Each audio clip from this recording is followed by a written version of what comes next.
Okay, any day now, Sonny boy. We so KY Fantasy Football Podcast. We back at you. I got Rick the Bull with me. You're I got Rob, aka Eric Richardson, JT back,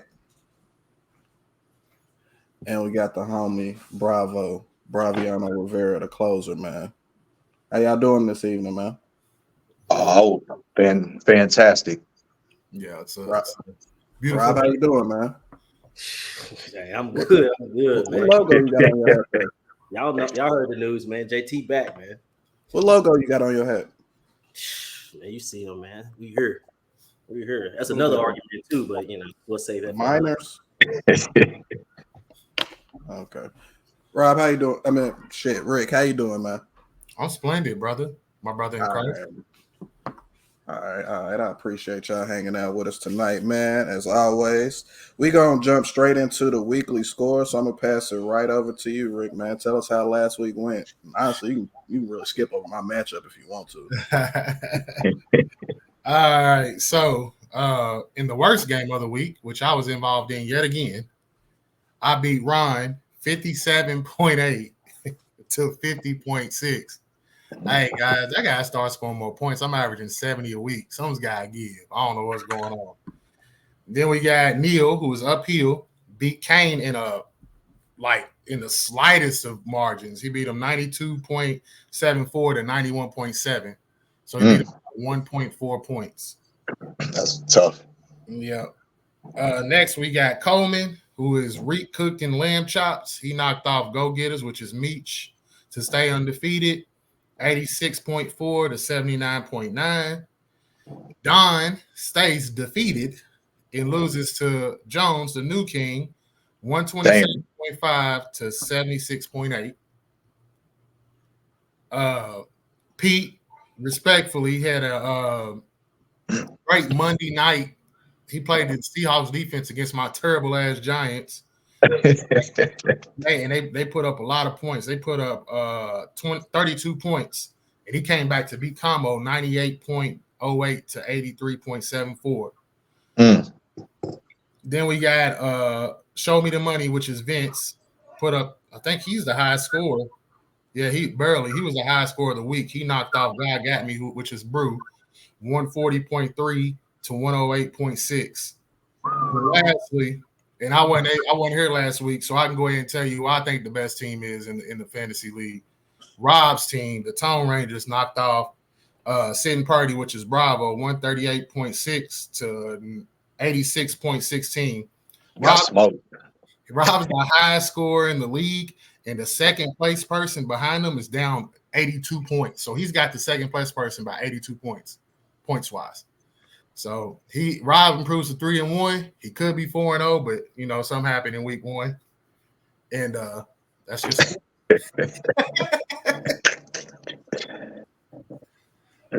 Yeah, man. It's hard out here for a pimp. That's all I gotta say. Yes. On to the next subject. Of course, we won't do our weekly waiver wire pickup, stashes, things like that. Rob, you just brought it up right before we went live, man. Say what's on your mind, man. Hey, Jameson Williams. I know a lot of people got him stashed. Bruh, he played in 6 games last year. They had 2 catches. He had 2 catches, and then he had a rush for 40 yards. Bruh, ain't no way. I don't care if he was hurt. 2 catches. That's on board with you. Nakua has 39 catches in 4 weeks, bro. Ain't no way in hell you play 6 games and have 2 catches. I don't care what type of pitch count you on. He had a 60-yard touchdown, though. Hey, I'm cool. I'm not going to waste no roster spot on him, bro. Hey, that's my stay away. He might prove me wrong. I'm playing somebody in another league, bro, and they put it's one of those ones where you have to bid for a player to get them on waivers. And bro put $40 in fab on him, bro. You don't get for Jameson Williams? For Jameson, and he put him in the starting lineup. I said, sleep season. That's easy money. Yeah, buddy about to go night-night. Well, I think he'll contribute some. I think he's actually going to help the others out because, I mean, they still really got to see where he's at. He didn't play majority of last year. I feel like he's going to open it up for Laporta for sure, stretching the field. And also, Amon-Ra's really, Amon-Ra's more like of a route technician. He ain't slow, but Jameson Williams got burners, so they're going to have to put somebody over the top on his side for sure. So, yeah, it's going to open up things for Laporta. And Amon-Ra didn't practice today. He got something wrong with his abdomen. He play him. Unless it's like what they call it, a sports hernia or something. Yeah. As far as other pickups, Bravo, you actually beat me to the punch, man. Talk about that defense you picked up in our league this week. Man, it was Detroit defense, right? Mm-hmm. Yeah. Yeah, Detroit defense. They got Carolina this weekend. I'm just a believer in any defense playing against a rookie quarterback, unless it's CJ Stroud, but we'll talk about that a little bit later in the show. But yeah, if you can get a defense up against a rookie quarterback, and especially Detroit's defense is actually decent. They got some playmakers on that side of the ball. I think that's a great pickup if you can get them in your league, because it's not a defense that's well known for being super stout. So it's highly likely that they're on your waiver wire. So if you can get the Detroit defense this weekend. Yeah. I tossed in another one too, the Commanders. The Commanders defense has been a hot pickup this week. What's crazy is how they was like before the last game they played. I heard the thing like they was in like the bottom half of the league as far as like rushing yards against them. And with that defensive line and that linebacker core they got, that like actually blew my mind. I'm like, wait, when you got Payne, Chase, I can't remember the linebacker's name off top. You got Sweat on that D line. I'm like, what's going on? Yeah, they got linebackers, Jamin Davis out of UK. Bro, they got 4 first-rounders on the defensive line. Yeah, they should be stouted. They should be stout in the front seven, but for some reason they just ain't getting it done. Nah, because they can get after the passer, but they can't stop the run. Yeah, they can't stop the run, man. You can run directly up the middle on them. So like any team that has a back that's gonna hit them to the A gaps, then they run that 12 man, they're gonna kill them every time. You make a good point right there. They got some good pass rushes, but I don't know. That just kind of shocked me when I heard that. Then like run stoppers, so I mean it's gonna be hard on the linebackers. Yeah, and to the Detroit Lions point, Aiden Hutchinson's gonna be a force to be reckoned with for the remainder. He already is, bro.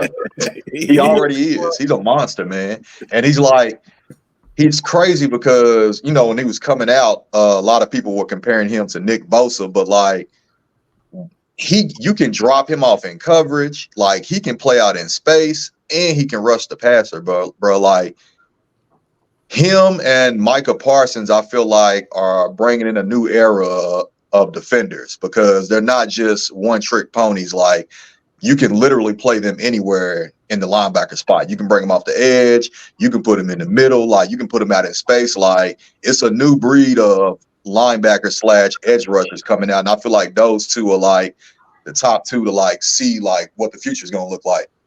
I mean, you can run at Parsons though. Arizona did it.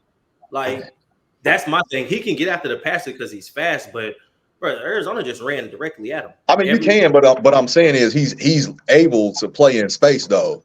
Like you don't typically when you get like edge rushers, that's all they can do. They rush the edge. They're specialists. Parsons and Hutchinson, you can put them out in space too. Like they may not be as good as they are as pass rushers, but they can play good enough out in space to where it doesn't hurt your defense that much. Yeah. I mean, outside of the Lions, was there any other defenses we can pick up just to answer Nephew Q's question there? Anybody playing against the Giants? No shade, Rick, but anybody playing against the Giants, that offensive line is terrible, bro. None taken. It'd be Miami. Miami's defense. That's what we got next. I would say the Colts defense. I like the Colts defense too. Yeah, if you like me in this Week So KY League, if you got the Cowboys defense like I do, I highly recommend starting another defense. I'm still searching, but at this point, I'm just going to have to bite the bullet in the 14-team league. I'm gonna just have to hope for a pick six, a fumble recovery, a special teams touchdown, or something. But yeah, Detroit was like the primary outlier there. I don't really see too many in the rankings that's like even in 10-team leagues, honestly. Well, 12-team leagues. You got the Lions out there. Saints is pretty well owned. Yeah, Detroit Lions was actually probably one of the only pickups.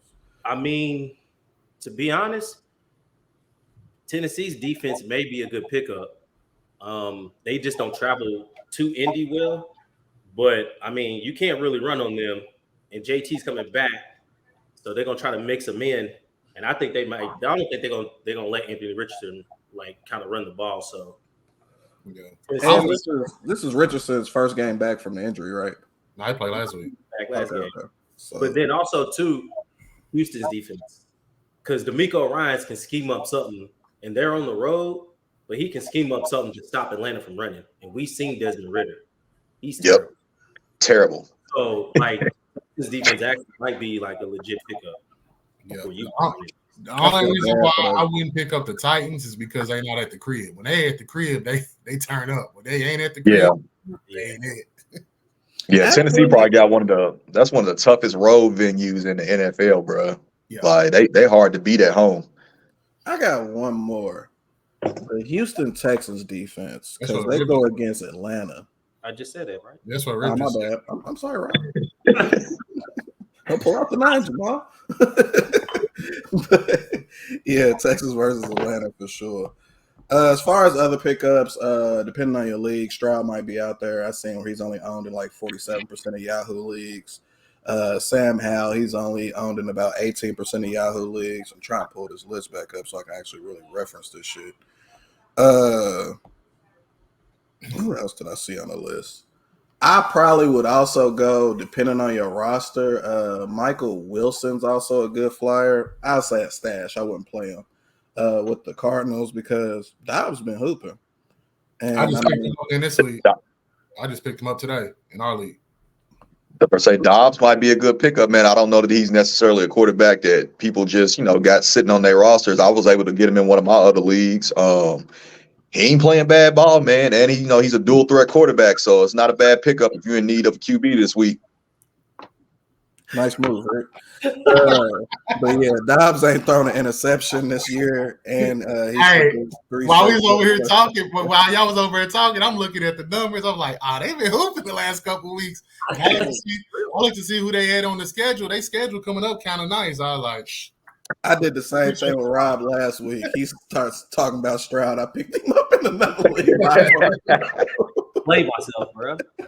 Hey, man, it's competitive, man, but we out here trying to drop knowledge on the people, man. Yeah. I need it. I got Joe Burrow in that league. Who was your backup, though? You had Kenny Pickett, didn't you? That's tough. Hey, I had the same setup at the beginning of this year, man. Kenny Pickett. That's the auto draft league I had. They gave me the whole Bengals offense. So yeah, I'm out there. Wow. Yeah, I got Burrow, Chase, Mixon. Yeah, that's it. I think, yeah. Yeah. Jaleel McLaughlin's another one with the Broncos. You kind of just got to wait and see what Javonte is going to do. McLaughlin had a nice little game. I don't think he can really eat into Javonte's workload if Javonte's fully healthy, though. Like, it's a wrap. There's really not that many possessions for the Broncos. Yeah, I was about to say the Broncos are just ass anyway, so who picked it, you're not Coleman getting a lot. Hey, somebody go count Coleman's running backs for me. You said who picked up McLaughlin? Yeah. I think was it Coleman? Yeah, somebody go count his running backs for me. Make sure he ain't got 7 of them. No, he only got 6. But the thing is, Javonte Williams ain't supposed to miss any time at all. At all. Yeah. So that was a waste. I won't say Coleman was like second or third in priority. Yeah. That was a waste of priority, my boy. He did the same. I did the same thing, so I can't say nothing. I picked up Tony Jones 2 weeks ago, and I was number 3. And it dropped me all the way back.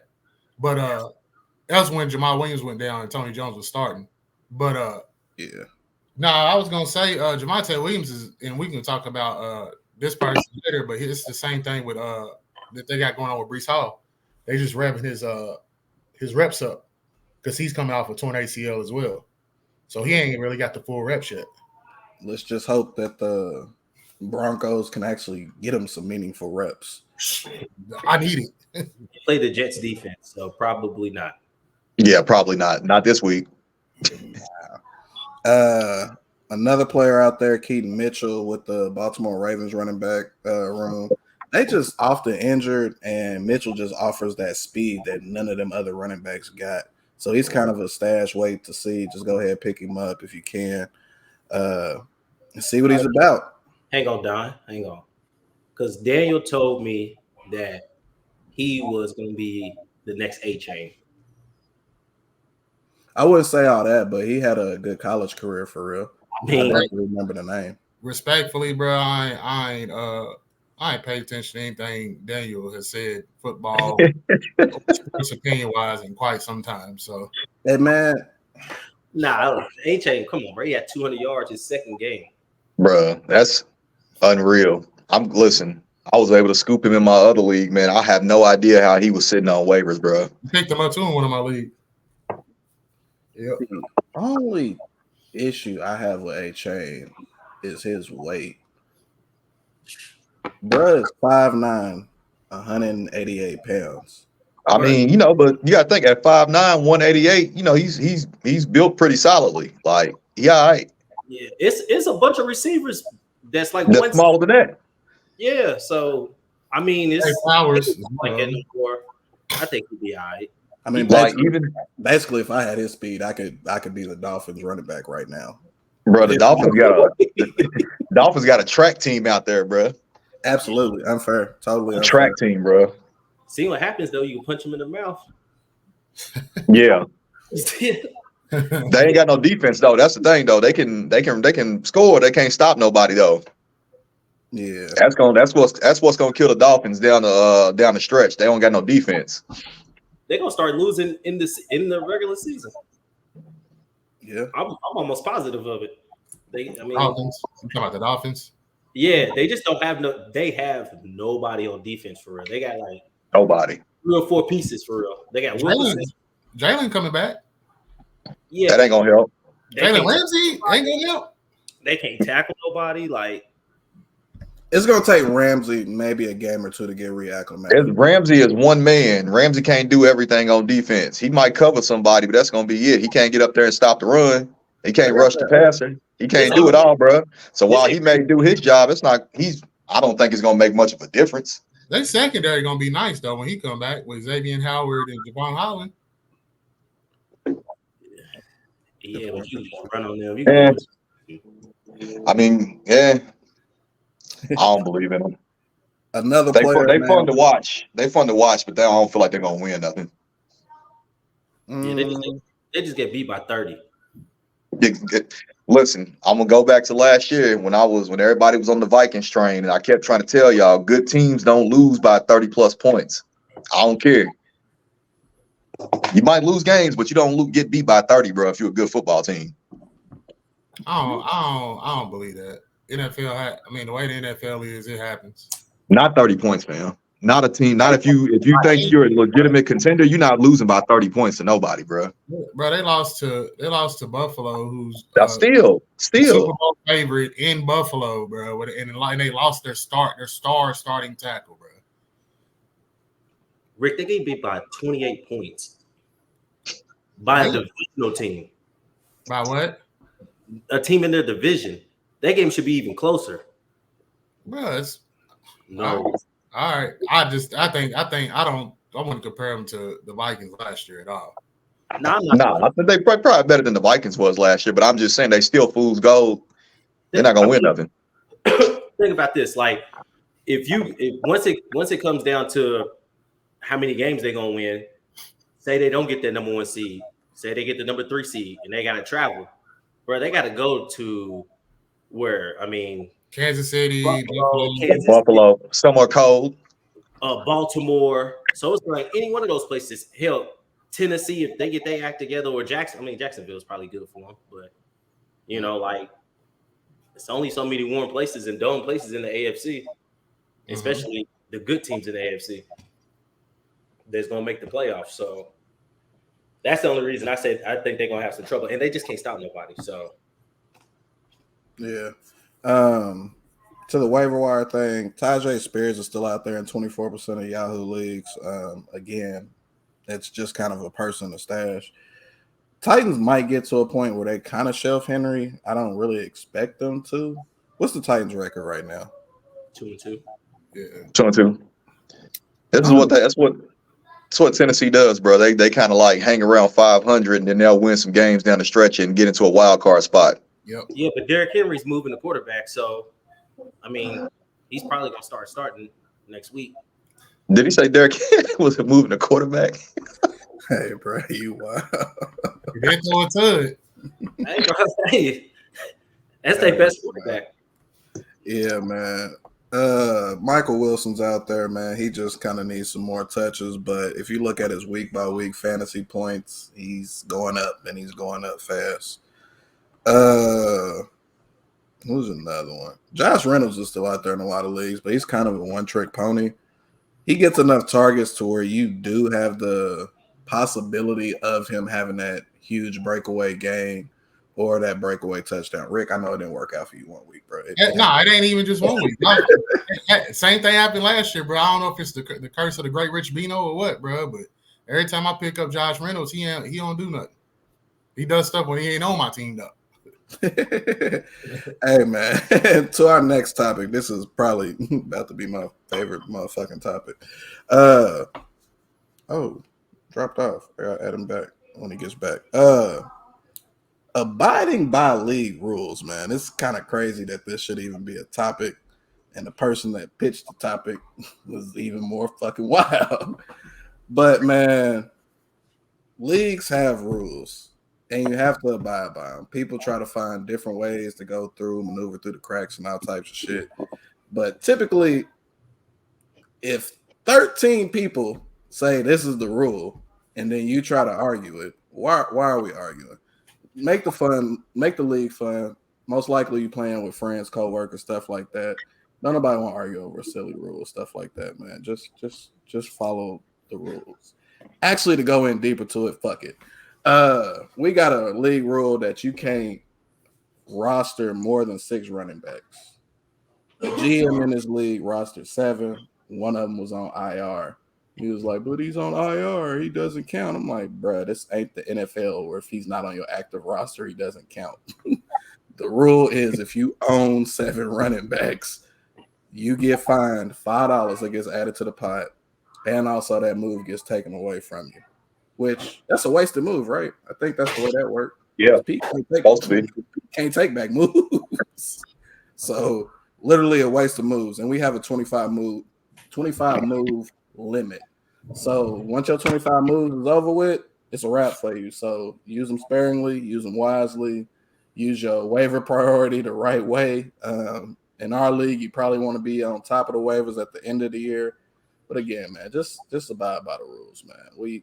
We don't do it to be mean, nothing like that. Rules are in place typically for a reason. We didn't come up with it for no reason. There's 14 teams, and if one team got 7, 8 running backs, it's like, what are you doing? But who next wants to talk about abiding by the rules on here, man? Rob, it looks like you ready. If I'm gonna be honest, do I want him to pay? And yeah, like just cause, yeah, like. But if it was me, I would probably argue that same thing because I do get what he's saying. So, but he do got 7 running backs on this. You know, like when you look it up on that page, it is 7 running backs. But he got an argument technically, but at the same time, I don't know what is the R rule. I don't know. So come on, son. It's just owning 7 of them, period. We don't all we have is an active roster. The IR spot is for someone that's hurt. Everyone on your team counts. It's just an extra roster spot. That's literally all our IR spot is. Yeah, but you can't just put anybody in that IR spot because if you could, it'd be a little different, but you can't. So they got to actually be on like pub or IR. So no, they don't. Yeah, they do. You can't just add anybody to that spot. No, if somebody's out for the game, you can add them to the IR spot too for the week. I don't know about. I'm telling you that you can. I did it in week 2. But I mean, I'd say pay because it's 7, and he got what we were trying to say, but he found a way around it. He finds a way around every goddamn thing. Bravo, man. What you got to say about abiding by rules, man? Our gate. That's what we're going to call it. Hey, listen, all I know is I'll remember before the league started up, we all took a vote on things that could possibly be changing in the league. And I know something that's been a hot topic in our league for the last 3-4 seasons was putting the cap on running backs because we got people who like to have 7-8 running backs on their roster at one time. So we voted on you cannot have 6 running backs. Now, could there have been some language put in there to say your IR spot doesn't count or your IR spot does count? Yeah. You know what? Something we may have missed. But at the end of the day, the rule is you cannot have more than 6 running backs on your roster. So until that other language is added to it, you're still breaking the rules. And plus, it's just $5, bro. Like, just get a 5 and keep it pushing.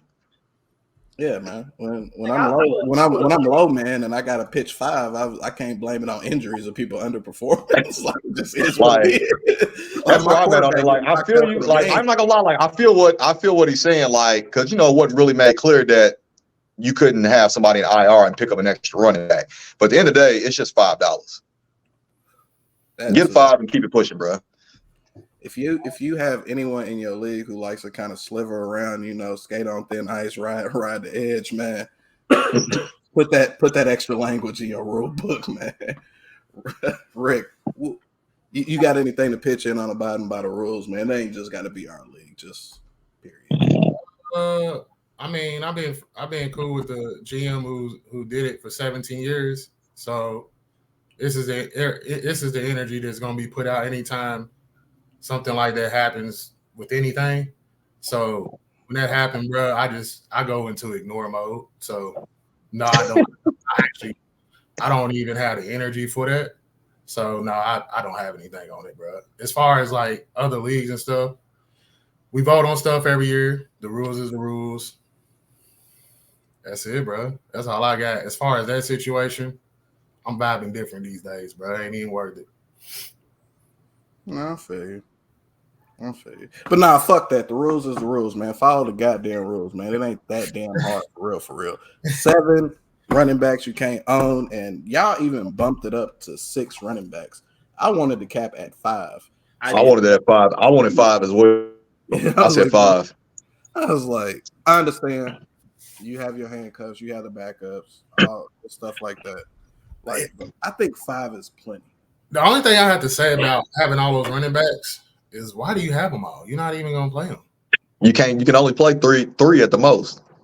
I like, bro. No lie, bro. And I swear to God, after this podcast, bro, I would never say nothing else good about Rib's fantasy team. Rib has 4 running backs, bro. He has 4 running backs, and that's all he needed. He got A-Chain. He dropped Deuce Vaughn. He got A-Chain, JT, and McCaffrey, and he has Zach Moss. So he has JT's replacement. Bro, didn't need 7 running backs, and he's clear-cut better than this team. Clear-cut better than everybody's team in the league. So I just don't understand why you need 6 running backs. Bro, curb stop. Hey man, they need options, bro. They need options, man.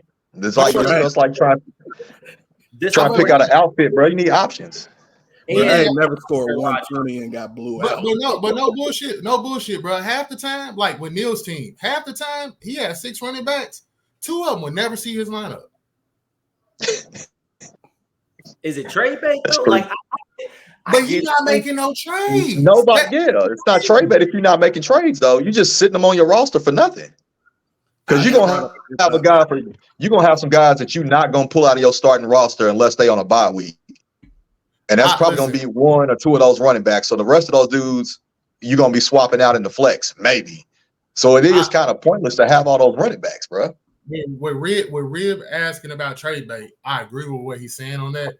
For the GMs who trade, these people are not making no trades, brother. Like he traded one time last year, and I believe he traded Don, and he traded a running and his quarterback. So it ain't even, he wasn't even really going into his running back pot to make his team better, and he's not doing it again this year. Because I texted him Dolo and was like, "Yo, what you want for one of your running backs?" Last week he said, "All right, let me think on it."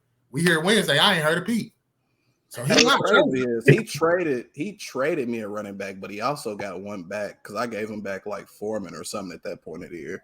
Yeah, it didn't make sense. If it was Como, myself, Don, people who normally trade, because you don't really trade like that either, Rip. But if it was people like that, yeah, I could kind of see it. But most of the time, like Coleman, he hoards running backs. Pete, they don't really be trading like that. So like, I don't know if it's like, oh, it's a tactic to hurt other teams. No, brother, it's not hurting. Like if you got running backs on your team that's scoring 5 or 6 points a week, bro, it ain't helping nobody else's team. It might be somebody maybe have to pick up because they have a running back that's hurt, or they have a couple players that's on bye week. But they ain't somebody that they put in their lineup regularly. I don't know why. Like the next A-Chain, you said, I don't even know bruh's name. I'm just gonna start calling him the next A-Chain because that's what bruh said he was. I don't know nothing about him, but he's getting picked up. Like I just don't know, especially with Gus Edwards and Justice Hill and all of them. It doesn't make sense to me. But hey, it ain't my team. So what? Like, if I'm like asking to trade somebody, like, are y'all trying to like just get the best player, or are y'all trying to improve your starting lineup? So that's a good question because I was actually in conversation with Don and Bravo earlier. I had asked him about a trade offer, and he was like, "Well, this player is not on the trade block." So in Bravo's case, his best players he's not trying to trade, and it makes complete sense, especially if they scoring points for him. In my instance, when I'm trying to trade, I understand that I have to get better players because the players that I have are not producing the way I need them to produce. So what I'll do is I'll add one of my good players in with one of those players that was supposed to produce but ain't started doing it yet to try to get a better player to improve my lineup. Yeah, that makes sense. Yeah. Me, when I trade, I'm most likely just trying to solidify my starting lineup. That's it. Because honestly, I could care less about my bench. I'll have people like stashes and like I'll wait and see about you. But yeah, I'm just trying to solidify my starting lineup at the end of the day when I make a trade. Yeah. What about you? What's your trade thoughts? For me, if I just see what people need and then I try to give that to them, right? Mm-hmm. Like if I'm giving you points and you're giving me a guy that ain't seen the field yet, I mean, granted, Christian Watson scored like 9 points, but I was giving him like Michael Pittman and Zach Moss, I think. And he was like, no, Zach Moss is still going to get like touches when JT's coming back. So I'm like, I'm giving you something that you don't have, and you really need a receiver. And that he didn't. Well, I think with that person is a name seer because I also offered him a trade, and I was sending like Madison, Sutton, and McKinnon for Christian Watson and one of his lower running backs. And he was just like, it doesn't make sense. I think people see Cortland Sutton and is like, he ain't that, but bruh's averaging 9 fantasy points a week. Yeah. So, and Alexander Madison is averaging 9 fantasy points a week. For me right now, like I don't really care to get another running back or another receiver because I'm kind of set at those positions. So I've been looking for a tight end or another quarterback. Like I don't really like because I'm not if I draft good, then that means I got these starters that I want to keep in. I don't like my bench is like good players that might can come in sometimes, like they might have a better matchup or something, but more than likely in a 14-team league, like my bench ain't gonna be deep for real. So my only option is to have a good starting lineup. So I'm trying to solidify my starting lineup, not just have a bunch of good bench players that's never gonna see the light of day. And that goes back to my running back argument, bro. And plus you also want to supplant your bye weeks too. That's another thing because you might have drafted two good running backs, but they might have the same bye week. So you're like, all right, maybe I need to pick up a running back for that week and maybe trade my surplus of receivers, I might want to trade one of them to get a running back for that week. Now, look, this is my strategy now. I don't care about the bye weeks. I'm looking for league winners when I draft, because at that point, if I lose a game, like, oh, well, I lost that game because I had those two guys on bye. But that's why I'll make sure at least at that point when I'm drafting, I'll try to find somebody. Like my benches is when I'll try to fill in for those, not my starting guys. Like, I don't care. My whole lineup could be out week 7. I guess I'm out week 7. That makes sense. You know, so because the rest of the time I'm going to score the most points and I'm going to beat everybody else. So what's one loss? Right. I actually never thought about it like that. So. Yeah, Rob, you brought up a point. You said when you offer trades that you try to offer the GM something that they need on their team, right? All right, great. I'm gonna talk about a trade you offer me. So you offer me Jamar Chase and Damian Harris for Jordan Addison and Travis Etienne Jr. You felt I needed another receiver in that league, and that I didn't need my highest drafted running back no more. I mean, I don't know how you look at Etienne. Do you look at him like a running back one? I don't. Nah, he ain't this year. Nah, that's what I'm saying. I'm supposed to be, but he ain't this year. Yeah, I'm thinking you see what he's at. Like, he is what he is. Ain't that what Bill Parcells said? So I can't worry about what he was last year, where you drafted him at. What he's doing this year is what I'm looking for. So that's where that trade kind of came from. So what do you see him as if you was trying to trade for him? I just needed a flex guy. I just. Oh man! All right. Hey, I'm be real. I was trying to get up off Jamar Chase, bro. Like, hey, bro. That's my dog, and this is before he made the comments, bro. Hey, I don't know what's going on. Rob, you had me. I'm gonna be all the way 100. I just seen Jamar Chase. I ain't care about Damian Harris. I went to go consult with my consultants, man. I was like, nah. I was like, I could have Justin Jefferson and Jamar Chase on the same team. It's like he almost had me. But bro, I want to talk about a trade that was supposed to happen this league. Bittersweet moment. So as everyone in this league know, I had a pending trade that happened. Somebody snaked me, went behind my back, reached out to a particular GM, and actually advised him that this wasn't a good trade. So the trade got canceled. Trade was accepted early afternoon. I didn't know that. The trade was canceled at about 1 a.m., 1 a.m. Eastern Standard Time the following day. I didn't know nothing about that. I didn't know that part. Yeah, I knew it got canceled. I didn't know somebody went and hated on you, bro. Yeah, I knew about the trade. I knew about it getting canceled. I didn't know somebody hated like that. Huh? What was the trade? I think you tell them, Don. It's your trade. Shit. It was gonna be. I was trading Cup. Hold on, let me find out. It was Cup and Roshan. Oh yeah, Cup and Roshan for Jamison Williams and DeAndre Swift. And this trade was offered. Not a bad trade, bro. It's an even trade. I got this little trade calculator shit I be going on the internet for because I'm in a dynasty league, and I put those names in. And they said it was an even trade, bro. And the trade was offered to me and later canceled the same day. That's what's even more crazy. They offered you the trade and then canceled it. I ain't gonna lie. I mean, it might. Who hated on you, bro? Yeah, I didn't know about that part. Hey, man, it's.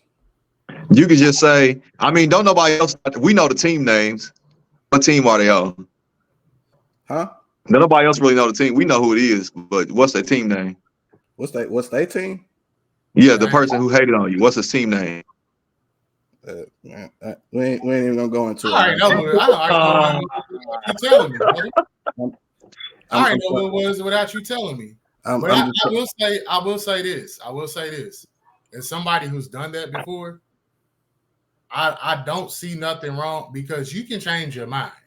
If you make a trade, if I sent the trade offer out, that person accepted it. I go on to see that the main piece that I'm trading for is actually going to be out longer than what they said prior to me sending the trade. So I reached out to the GM or to Pete and was like, "Is there anything we can do about this?" I didn't know that he was going to say, "Yeah, I can rescind it." So I have done it before, and it did cause a big uproar in the league. So everybody has a right to be mad. But as somebody who's done it, I can't say that I fault the person you was trading for doing it. As far No, as but your your situation was different though, bro. Like yours was turning an injury though. Yeah. Like that ain't the case here.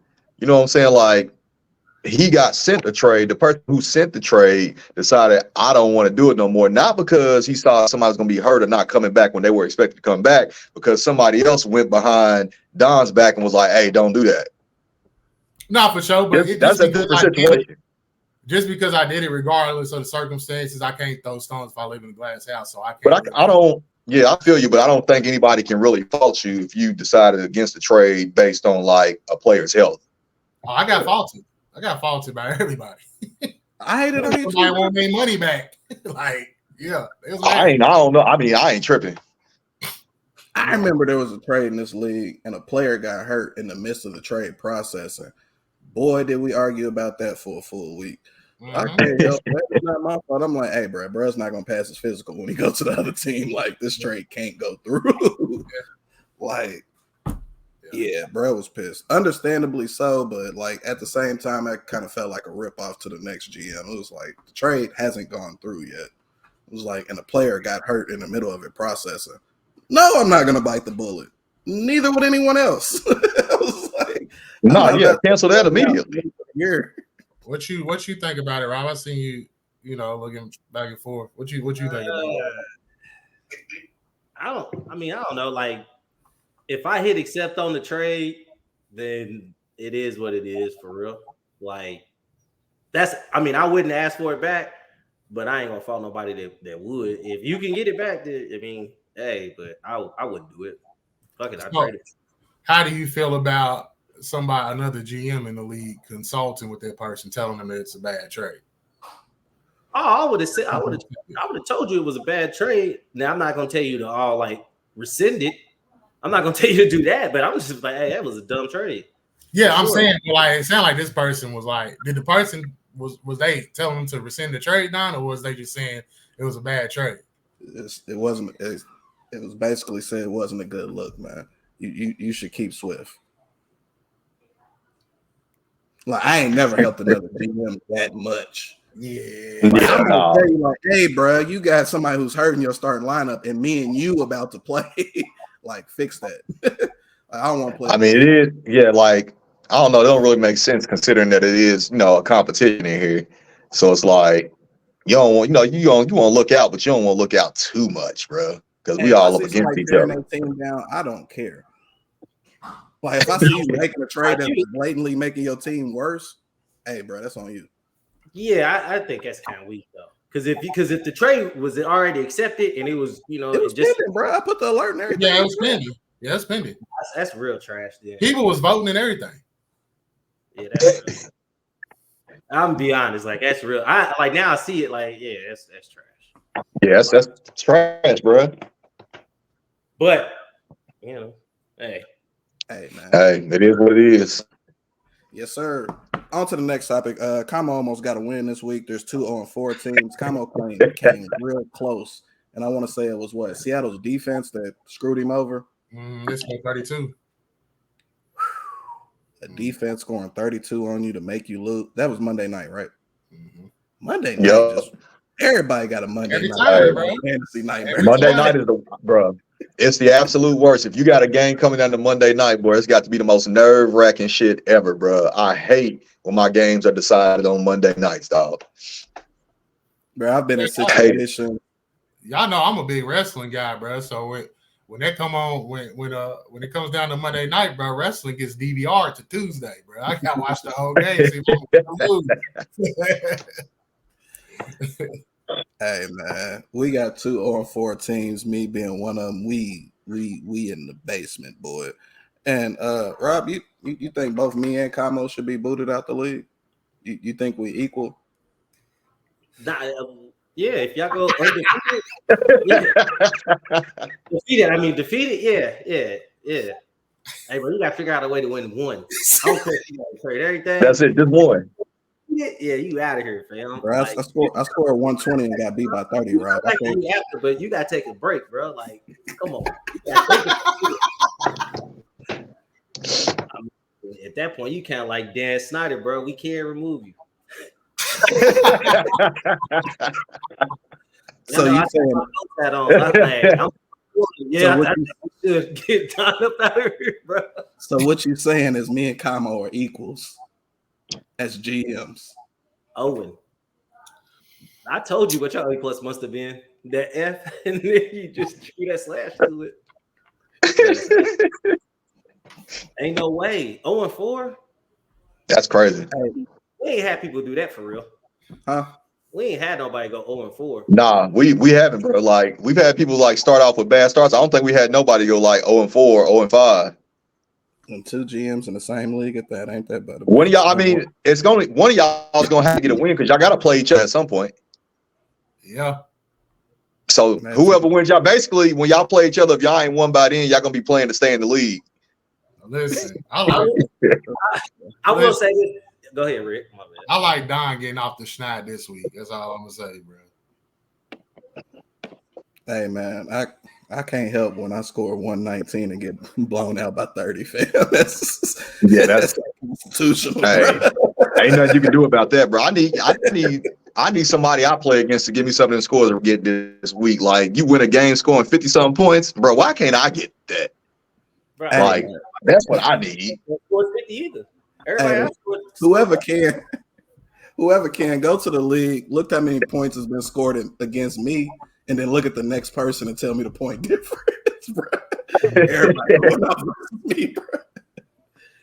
But man, next topic, we got JT and Cooper Kupp coming back, man. Rob, I know you ecstatic, man. I'm hoping for the best with Kupp. That's my Lord and Savior right now. I hope.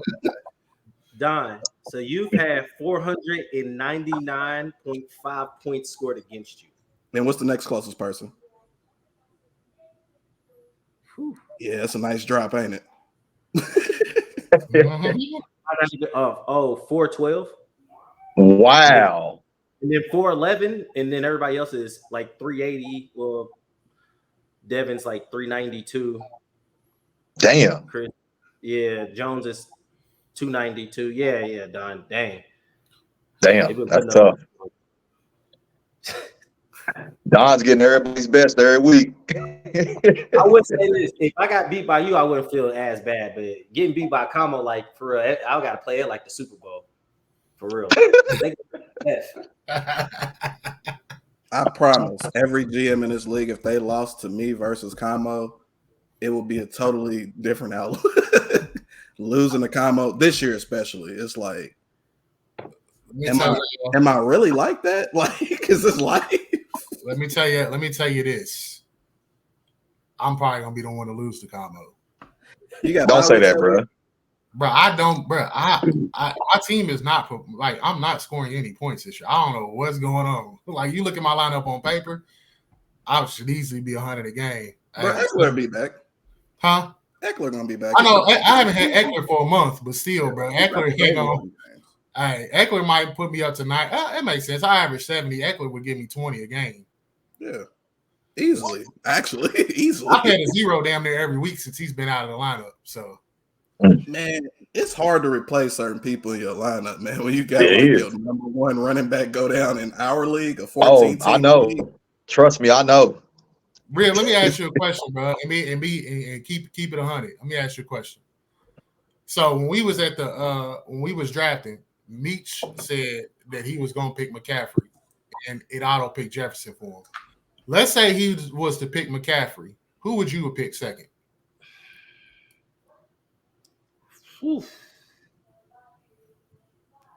Probably Jefferson.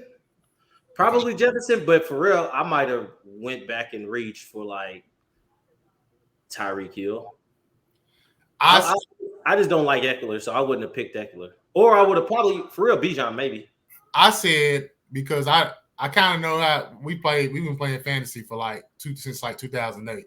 And I know that you don't like drafting receivers that high either. So I was thinking that you wouldn't have picked Jefferson second. I would have, because I just know he's just gonna get so many targets, so he's just gonna be, you know what I'm saying?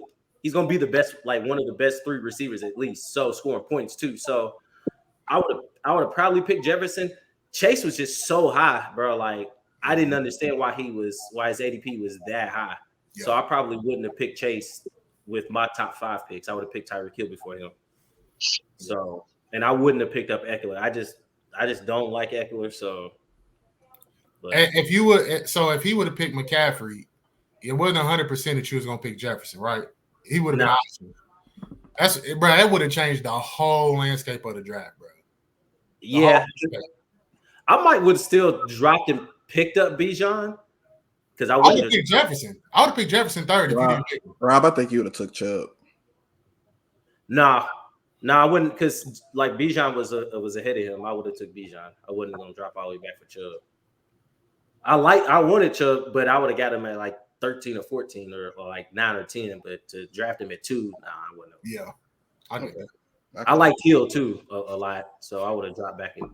Yeah. I can feel it. All right, JT back, Cubs back. Who can we expect more from immediately? Bravo, I'm gonna kick that to you first. Cooper Kupp. Just because running back's a little bit more demanding physically. You're gonna get hit a lot more. I think they might have JT maybe on a snap count. And I mean, they could potentially do the same for Cooper Kupp, but we also know, like, when Cooper Kupp's on the field, Stafford don't look no other direction. So I'm gonna go Cooper Kupp. Hey man, Cooper Kupp's like 7-Eleven. That boy stay open. I don't know it. Boy, he really do stay open. Rob, who you think's gonna have a more immediate or even long-term effect on fantasy managers, Cooper Kupp or Taylor? Jonathan Taylor, for anyone following along.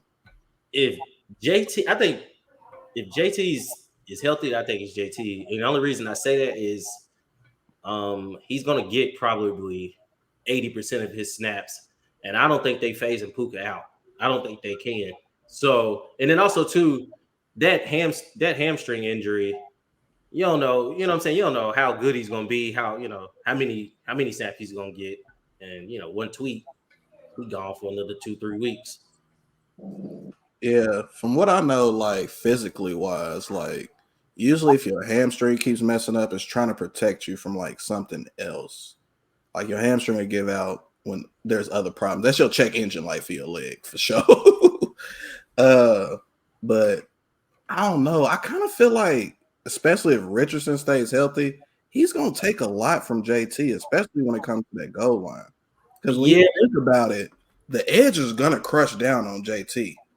Like that's who I'm going after. Especially in the RPO game, we're going after JT. We'll leave Richardson wide open and hope for the best.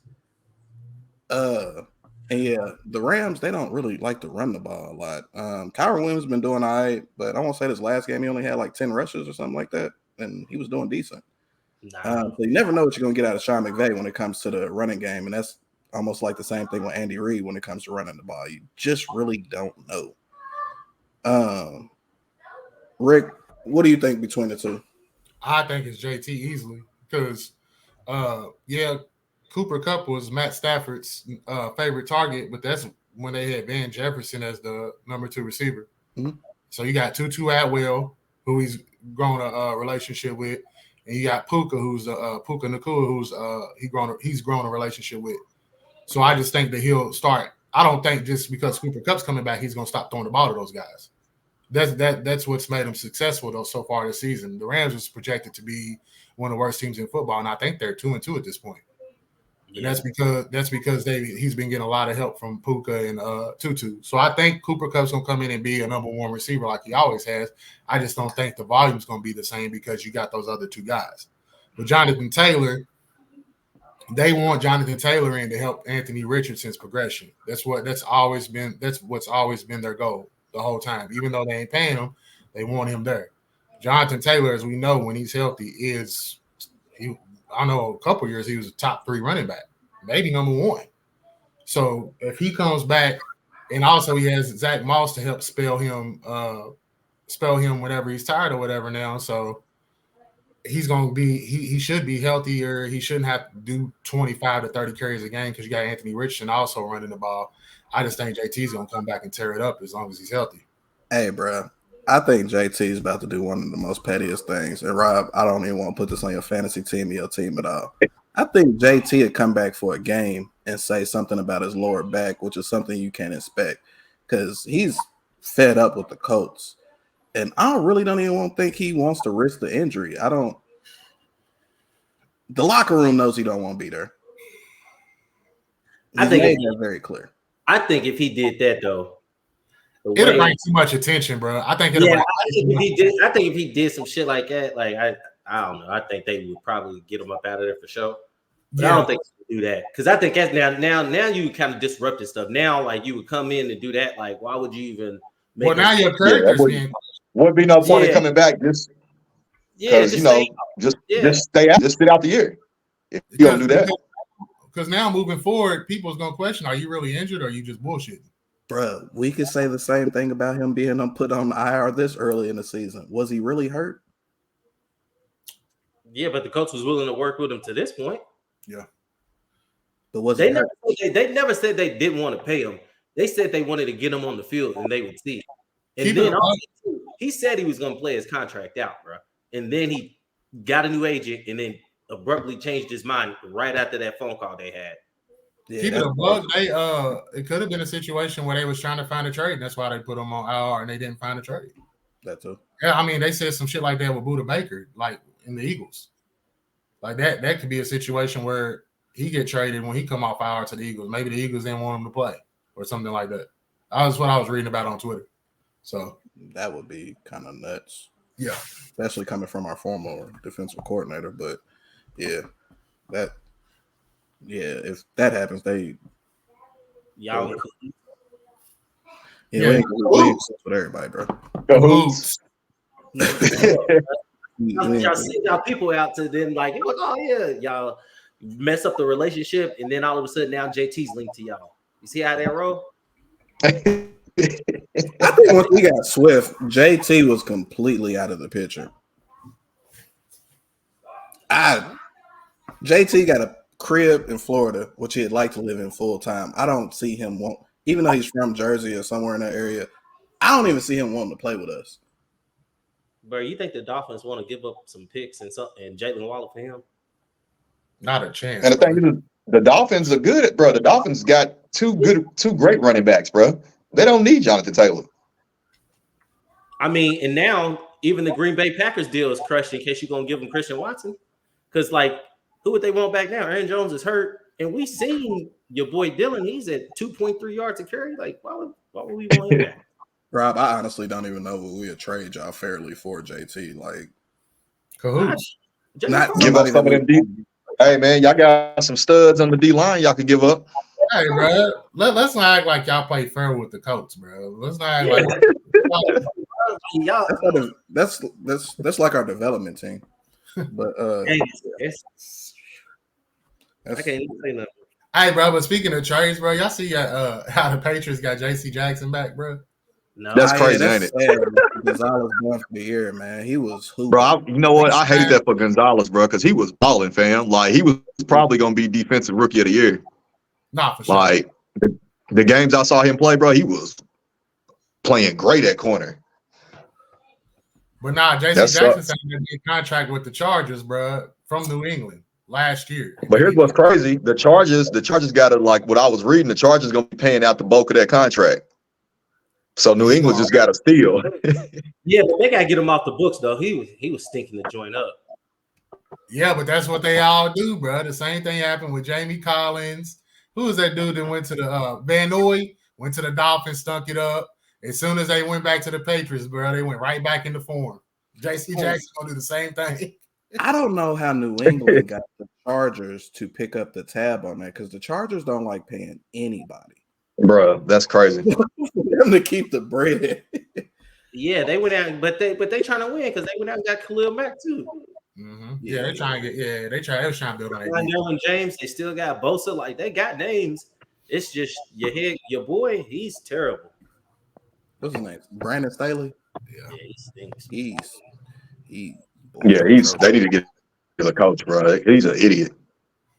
Belichick, go ahead, step down from the Patriots after the end of this year and go coach the Chargers. I heard something about Dayball may just wash his hands and go to the Chargers. Nah, bro, he got too many pairs of Timbs for that. He ain't going to LA. I'm just telling you. He owned too many pairs of Timbs to be moving LA. Bro, did you hear that, or are you just making that shit up? Bro, that's what I heard, man. Hey, bro, drop a link in the chat for me on that one. Yeah, I got you. I heard it though. I heard it. Did you hear about it from another person, or like a source off like Twitter, ESPN? Were you just talking to somebody in passing? He a source, like he a real source. So okay. I mean, that's what he said. He can see. Dayball might after this year might have a chance to draft his own right now. So, all right, Rib. Let me tell you this. I wouldn't blame him.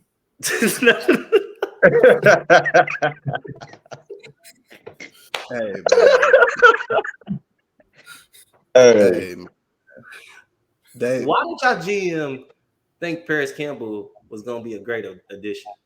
And then, why did y'all think he was going to be a good addition when y'all drafted? Hold on, Red. Do you know what Paris Campbell's contract is? Peanuts. We signed him for 1 year, $3 million. Yeah, no, I get it. Number one receiver or the number two. It's not the money. It's y'all didn't bring in nobody else besides Darren Waller. And I'm just like, he didn't address it at all. Okay, so let me tell you what I think the thought process was, and I'm not 100% sure that this was the thought process.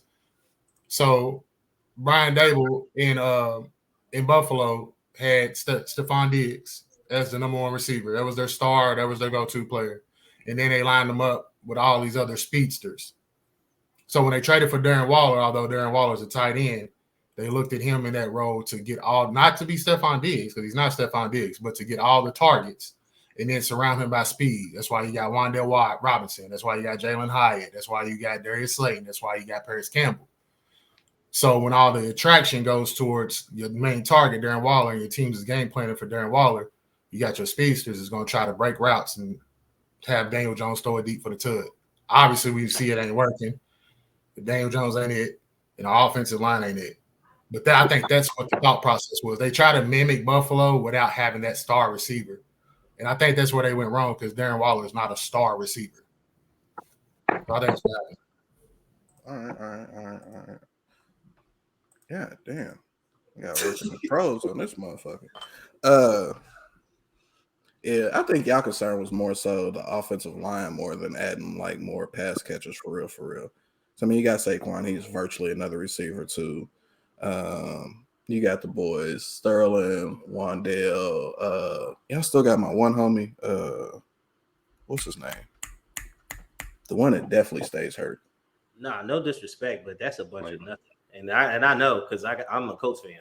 So they weren't gonna get the job done when you see people going out and getting Tua and Waddle, and then like even George Pickens and Deontay Johnson. Like I don't understand that. And I'm going through the same thing in Indy, but yeah, I didn't get that at all. To their defense though, the first round we was going after a receiver. Just all four of them got picked right before our pick. Like, all right, we had Zay Flowers at the top of the board. It was Zay Flowers, and then it was Jackson Smith-Njigba, and then it was Jordan Addison, and then it was Quentin Johnston. All of them went literally. We was 25. They went 21, 22, 23, and 24. So at that point, there wasn't another receiver with a first-round grade. So that's why they went corner, which was another need. So we didn't have the money to sign a receiver this year. We was strapped on cap. So this offseason, it could be a possibility that we sign a receiver because we got more cap space, but we didn't last season. It's just Dave Gettleman put us in a bad situation, bro. I don't think Dave Gettleman did sign Daniel Jones because he's taken up. He's got the second largest cap hit this year. No, he's only making $19 million this year. Or is it next year? Maybe next year. But something like that. But like I said, after next year, we could cut ties with him, and it won't affect our cap that much. So yeah, I think it's just like $20 million or something. It's something crazy. And our cap is stupid start next year and years beyond. So it was we gonna count. It was like we gonna give you a 4-year deal, but we really gonna give you 2 years. And if you ain't rocking out in these 2 years, then we just gonna move on. So y'all drafting a quarterback this year? Rick, yes, that's what I want to ask, Rick. If y'all bottom out, you think y'all gonna go O-line or quarterback first? We can't go O-line again. I don't think we can go O-line again, bro. We've drafted so many O-line in the top 10. And in my opinion, bro, you don't always get a starting offensive lineman in the first round. You can get starting offensive lineman second, third, fourth, whatever. Mm-hmm. If it was me, I'm drafting Marvin Harrison Jr., bro. but if it's the Giants, bro, if they ain't gonna give Daniel Jones another year, you gotta go Marvin Harrison Jr. But if it was me, I don't know, bro, because the only quarterback I would really want is Caleb Williams this year. Wait. You said you would draft Marvin Harrison Jr. over a quarterback? And the only quarterback I like if Shador was in this draft, I would, but he's not coming out. You don't like Michael Penix? No. In the NFL? Yeah, I don't. Yeah. College, yeah. Hey, man. Drake May? I don't like Drake May either. Not I think he might be. He's gonna be all right. Quinn Ewers? Watch your boy from Tech.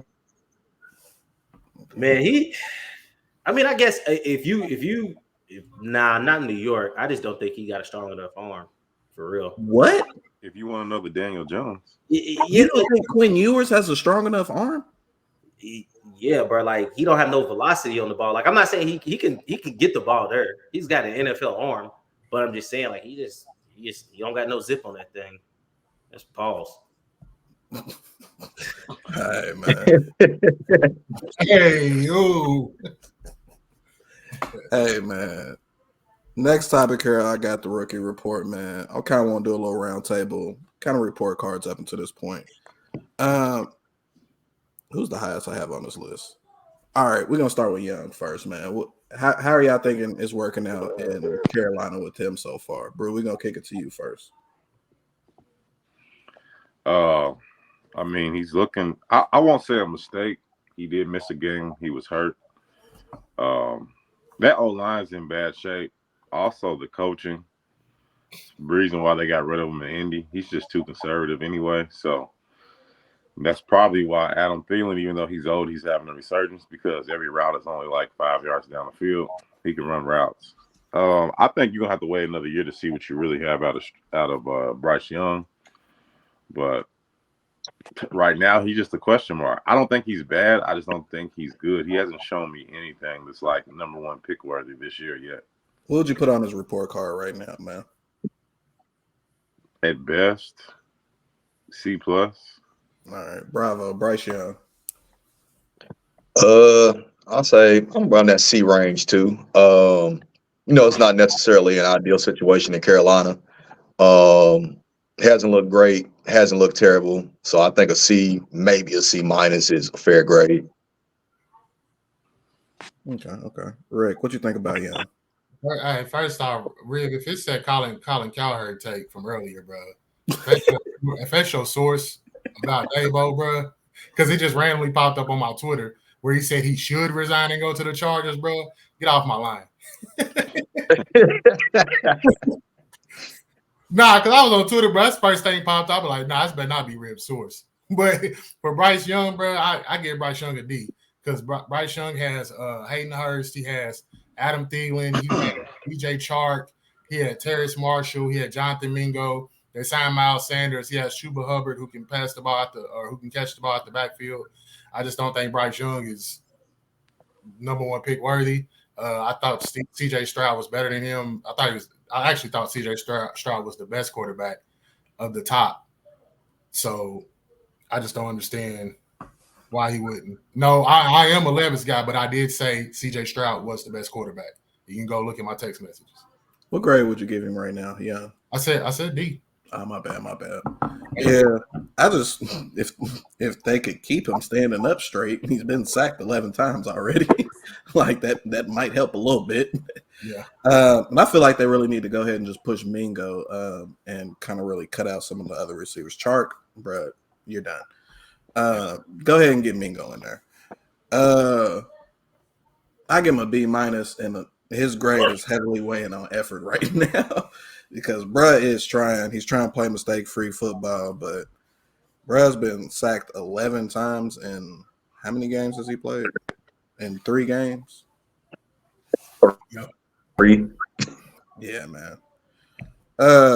Since we brought him up several times during that part, CJ Stroud. Oh no, I don't get to go. Huh? I don't get to grade him. Nah, go ahead, bro. My bad. I get, man, incomplete. And I'd say this because he got Frank Wright, bro. And I dealt with Frank Wright for like 4 years. And I can tell you this: there's no routes going down the field. There is no. I can't keep taking these excuses for the offensive line when I've seen Joe Burrow just get obliterated and go to the Super Bowl. I've seen what CJ Stroud did with 4 starting linemen out, and his line was weak to begin with, and he's still out here like killing like it. So I just don't think an offensive line kind of makes sense like as an excuse for a quarterback to play good or bad. But I will say this: I don't think he has the best head coach there. I do like Jim Caldwell, but I don't know how much he's involved. But yeah, I just don't think he got a chance with Frank Reich in his offense because I've seen it, and it ain't nothing. And he don't really have anything down there. I told you I don't like Miles. I don't think Miles Sanders is like a game changer. He don't have a game changer at wide receiver. They traded him to get him. Jonathan Mingo. I mean, and that's another thing too. If you're a good receiver, especially now, you're gonna come in and make an impact instantly. Tank Dell. Look at all these guys that just came in. Instantly make impact. Jamar Chase, Justin Jefferson. Like, so if they ain't coming in that first year and making no impact, and I mean, they might pop, but more than likely they ain't. This is just my take on it. Okay. Did you grade him? Yeah, I gave him an incomplete. Oh, okay. God damn. Yeah, man, incomplete. He's played 3 games, and like I said, his coach is terrible. All right, man. You don't like Reich? Huh? You don't like Frank Wright? No. Hey, good person. He cool with me. Terrible. Yeah, head coach? Nah, I'm good on him, bro. Cool with me. But I had to bring up. That's why Chark gonna play. Yeah, I brought up the 11 sack thing for a reason because Stroud's also been sacked 11 times. He also hasn't thrown an interception. He has 6 touchdowns and about 1,200 yards. I honestly didn't expect him to come out as well as he has, just because on the preseason he was doing some dumb shit. I'm like, bro, why'd you throw it there? This ain't college. You don't have 4 or 5 star receivers you throw them to, bro. But I mean, he's turning it around. He has a defensive minded head coach, so that's another reason why I wasn't that high on him. But out of the rookie class, I mean, he's got to have the highest grade. I gave Young a B-, so Stroud has to have an A at least. He's been hooping. They've done some things that actually really fit him well. And heck, at this point, he got more passing touchdowns than some notable names for sure. And more yards than some too. So yeah, A. Rick, what do you think about Stroud up until this point? I give him an A because he has a backup. His whole offensive line is backups. All of his starting offensive lines hurt. So, and he's grown a connection with the rookie, the Tank Dell, and he's doing what he's supposed to do. So, I give him an A. Yeah, man, I didn't expect Nico Collins to have that 3rd-year breakout. Nico's super. Yeah. Brew, what you think about Stroud and what's his grade up until this point? Stroud, he's grown a little faster than I thought. I know when they took him, I told Rob, I said, I don't think you can be mad if you get Stroud because I watched y'all play at least 5 or 6 times last year. He looked good to me. To me, he looked like y'all's best prospect of quarterbacks that came out in the last 5 years. So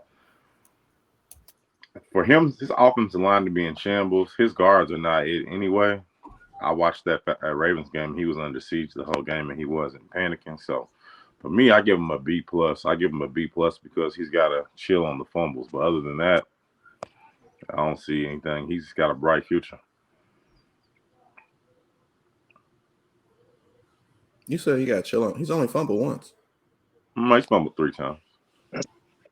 He's recovered some of his fumbles too, though. But I'm just saying the fumbles, other than interception is the stat you pay attention to, but he's fumbled more than once. Okay, I'm gonna double check on that one. Bravo, what do you think about Stroud up until this point? I'm giving out an A. I did think he was probably the quarterback prospect in this class. I did not think he was going to be playing this good this soon. And, coming in with a rookie head coach, and Nico got some experience as a defensive coordinator, but, rookie head coach, rookie quarterback, like I didn't expect them to be doing what they're doing this soon. So I got to give him an A, man. He's playing good ball right now. Okay. Rob, I'm about to forget you again, ain't I? Yeah. A+. He's balling, and I've watched 3 of the games, and man, like he's on the money, and he's not anywhere close to throwing picks. Like he's crazy accurate. Like and he's faster than you think. Like he's good. I'm kind of mad he's in the AFC South too, but I think he's in good hands with his OC. He's got an A+ to me. Even if he had some interceptions, because I don't really care about interceptions as a rookie or, first couple of years for real, like making mistakes, like who cares? But he's balling and he's winning games, like and crushing teams. Like he's good. Yeah. And Brew, come back on that. He has fumbled 3 times. He's only lost 1 of them. So you're right on that one. Everybody covers Stroud, right? Yep. All right, let's go on over to Jordan Addison with the Minnesota Vikings. Rob, I'm kick it right back there to you. What do you think about Jordan Addison so far, man? Playing with Justin Jefferson has to make a receiver's life easier, don't it? Yeah, but Jordan Addison's good. He's just not. I don't think they have like a guy that's going to really stretch the field, which kind of didn't make sense for them to get Addison. But I think he's going to be good because he's uncoverable for real. So hold on, Rob. You said they don't got a guy that can stretch the field. Oh, who? The Vikings. Justin Jefferson? Yeah. No, Justin Jefferson ain't running no go routes, bro. He don't do that. But he don't stretch the field either. No, like he don't run nothing vertical. Addison does. Okay. What, like I'm being dead serious. Like, be honest. When do y'all see Justin Jefferson run vertical? Like, bro, he really don't even play outside the numbers, bro. He's always in motion to the end, bro. Like, be real. So he's more of a run after catch receiver. Nah, bro. He's more of a he's cold, but he's just don't line up outside the numbers like that and go vertical. That's just not his game. Like, I'm not saying he has to, but he's not stretching the field. He's just not that type of receiver. I'm not saying he can't. He just don't. They don't use him in that way. He don't stretch. The rest of the night. Everybody else. I'm the first one to go, so everybody else, ask everybody else a question too. Hey, Bravo, Jordan, did you grade Addison? No, we just started. I give him a C. Okay. Bravo, what you think about Jordan Addison and Justin Jefferson not stretching the field?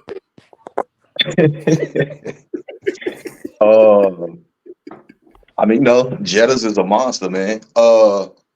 I don't know. I guess I don't watch a lot of Vikings games. So, I see him when they on national TV, but he doesn't really run a lot of vertical routes, if being honest. He's a technician when it comes to route running, but he's not really going vertical down the field when I do watch him.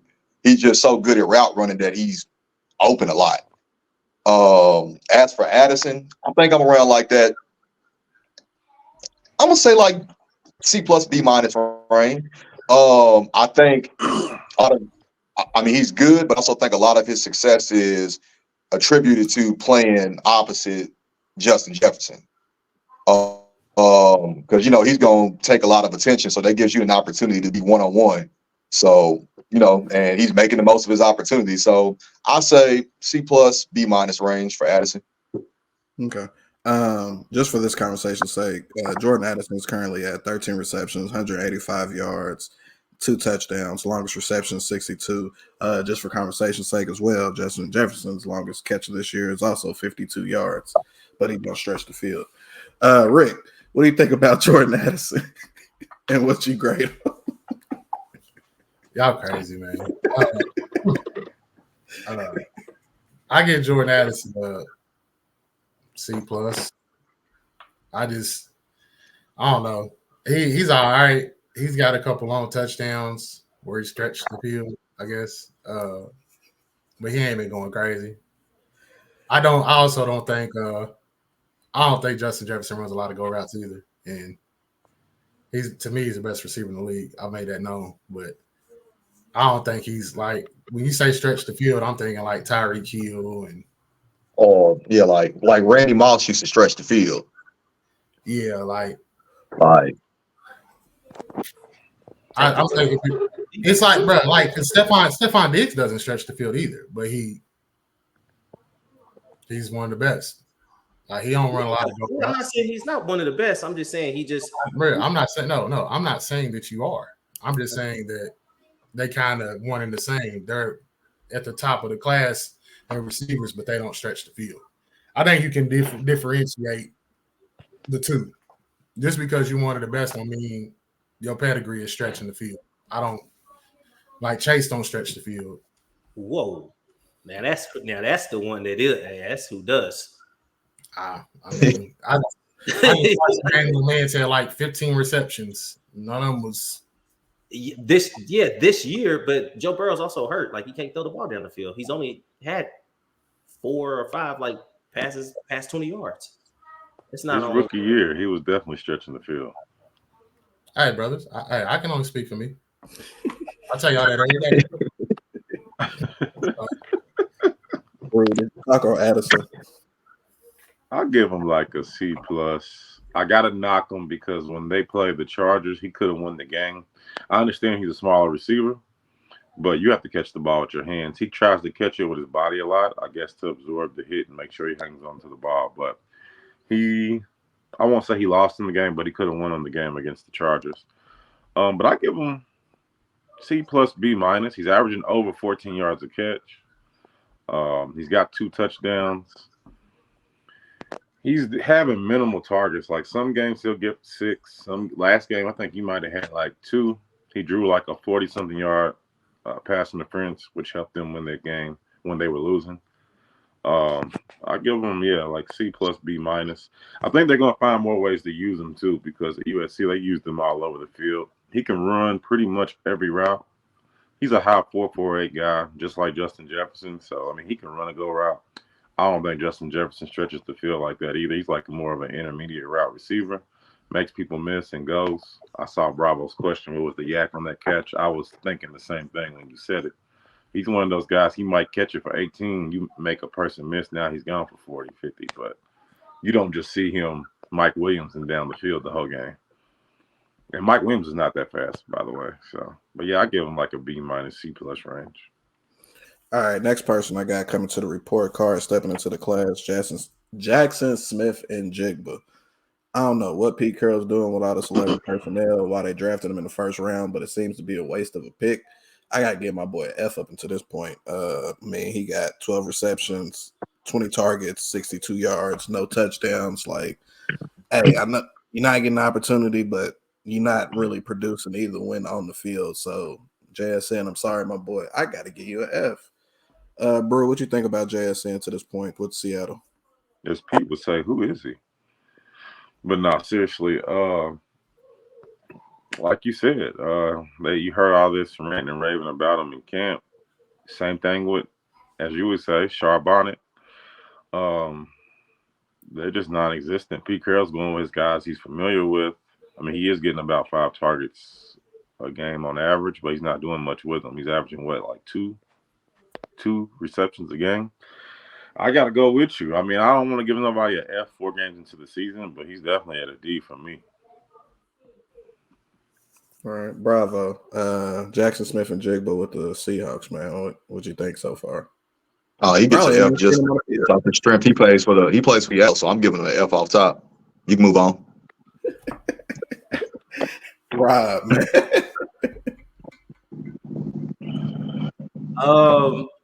Man, I mean, he gets a D. You know, he's in the same class as Paris Campbell, Anthony Gonzalez, Brian Hartline. If I'm being honest, just a guy, a jag. Why'd you name all Ohio State players though?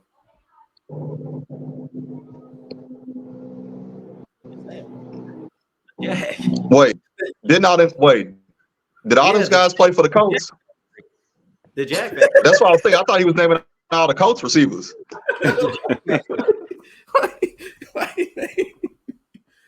That too can be true.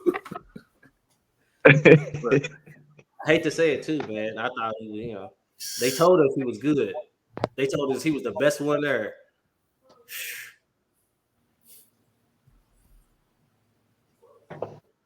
I'm doing.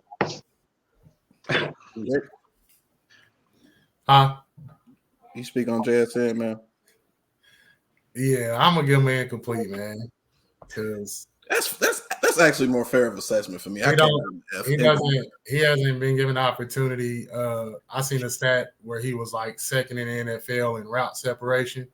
So if he's not getting the ball, then I don't think it's really his fault. So I give him incomplete. Now, if we go through the season and it stays the same, then that incomplete can go straight to F. But we 4 games in, and he ain't really getting a lot of targets. And like I said, his route separation is crazy. So I'll get him incomplete for now. All right, next we're gonna move over to Zay Flowers, man. For conversation's sake, Zay Flowers is leading the Ravens in yardage, reception yardage, receiving yards. He got 24 receptions on 29 targets, so that's awesome right there. 244 yards, but he hasn't scored a touchdown yet. Wait a second. Hold up. Only one receiver has scored for the Rams. Ravens? Ravens, my bad. And that's agriculture. Is that on Lamar? Okay. Are you surprised? Are you surprised? Can we blame it on Lamar? Hold up. Let me look at something else. Let me go first, bro. Please go ahead, bro. I'm gonna give Zay Flowers an A+ because Zay Flowers is doing his thing, but Zay Flowers has also got a quarterback that's handicapped at passing, as we see next year. The Lamar Jackson ain't had no weapons is done. He got all the weapons and he's still handicapped at throwing. Zay Flowers is out there running great routes. He's just getting thrown the ball at 5 yards and getting told to do something with it. We got a new Lamar ain't accurately throwing the ball deep enough to him. So here's your 5 yards, do something with it. And he's doing what he can with it. So I give Zay an A+. And all the Lamar fans, please quit telling me he's a great passer. Hey, we got another topic after this one, but you gave him an A+, cool. I'm fine with the A+. I even give him an A+, but wow, looking at the scores is crazy. Rob, what you think about Zay up until this point, man? I mean, you just rattled off his stats. I mean, they sound good, but I mean, I ain't really watched I watched the Colts game and I ain't really see him do nothing. So he was a ghost out there. So I mean, and CJ Stroud put up 400 yards on us. So I mean, I want to say he led. I want to say he led the team in receptions against y'all because we watched that game at Cocktails. Yeah, he had 8 receptions for 44 yards. But if you're getting the ball, if you're getting 5-yard catches, bro, what you expect, brother? Like, what you want him to do? I wasn't a real believer in him, regardless. Though, I mean, I didn't really see it. That's just me. They may prove me wrong. But yeah, he had 8 catches against y'all. It was just his longest was 8 yards. Yeah, I mean, I remember because they threw a bunch of screens. My point exactly. A jag. Bravo. What'd you think about Zay Flowers? Edmonton? I mean, he's doing the best he can, man. All things considered. So I'm gonna give him a B plus just off of strength. It ain't necessarily the most. Well, hell, they got a new offensive coordinator there, and it's supposed to be a wide receiver friendly offense, but it don't seem that way. So I think the 24 catches on 29 targets is impressive. So it means he ain't really dropping the ball, or he's getting, I guess, somewhat good throws thrown at him. Or again, they're throwing a bunch of screens. That's not really hard to catch either. So I don't know. I ain't really seen a lot of Ravens games to say. So I'm gonna say B. I'll go B. Okay. Bro, you get the grade Zay. In camp, he looked good, similar to Jackson Smith and Jig, but they were getting a lot of separation in the league so far. I gotta give him like a B plus. I can't fault him for Lamar's inaccuracies or lack of targets down the field. I'm not gonna go too much in on Lamar, but for NFL MVP passing, he's no Cam Newton. So I mean, my God. I think all the touchdowns passes go to Mark Andrews, and that's it. So, what can you do? I mean, I know Odell was hurt, but he played, 2 games? Yeah. Odell. I saw some plays where Odell was wide open, and he wasn't even getting the ball. So, yeah. To that point, Lamar has 4 touchdown passes. 3 have gone to Andrews, and the other one went to Agriculture. To kind of rapid fire this so we can actually dive into the new subject on hand, we're going to do Bijan and Gibbs together next. Quit calling him Bijan, bro. Hey, bro, I told you I'm sticking It's with it. Bijan, bro. So Bijan Robinson and Jahmyr Gibbs. Bijan, boy's been hooping. I feel like every game he played, there's a highlight of him shaking someone out their Nikes. So he's doing this. He's the only bright spot on Atlanta besides Mercedes-Benz Stadium. the only bright spot. And Gibbs, Detroit just got him as a shiny trophy that they don't do nothing with. He was just drafted high. He don't really get the touches.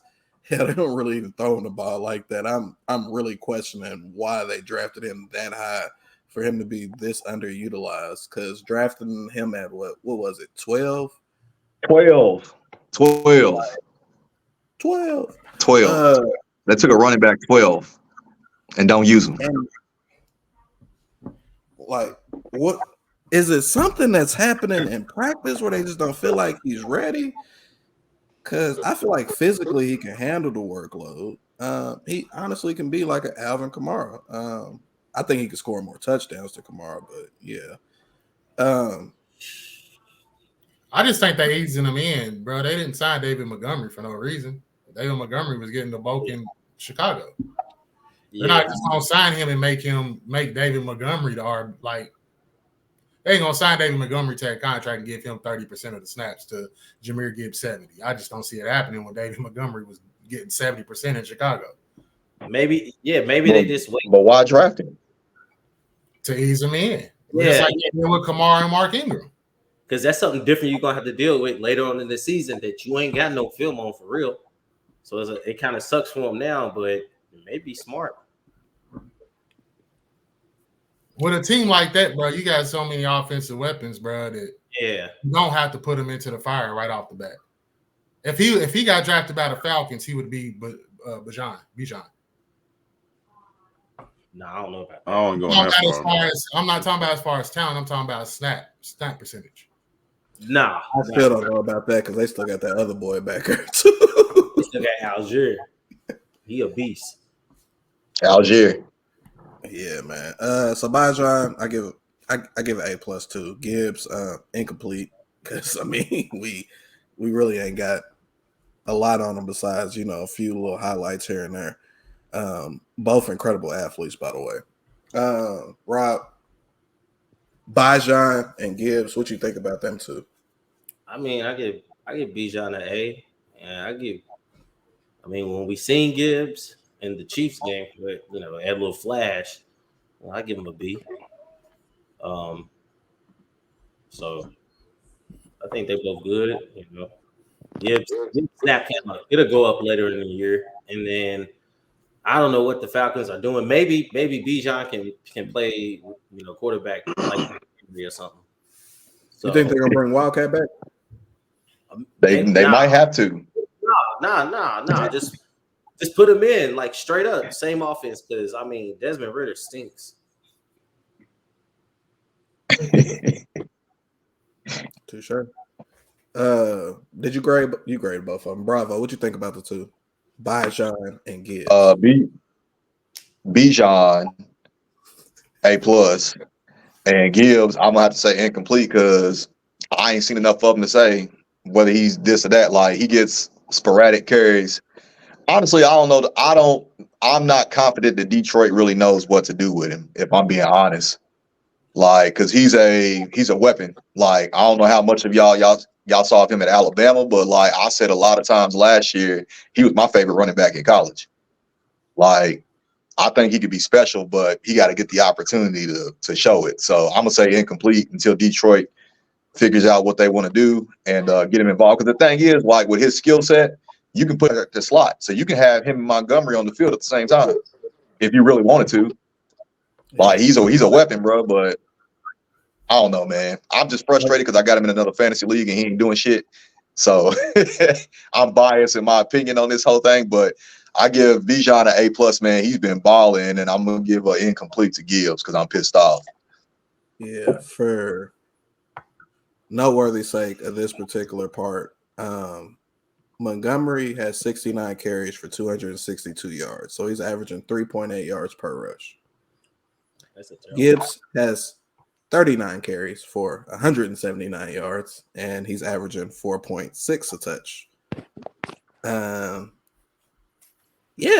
So one of the guys definitely seemed more efficient than the other. One of them just had 4 touchdowns too. Huh? So one of them just had 4 touchdowns too. So that should go right out the window. That's because he gets all the goal line work.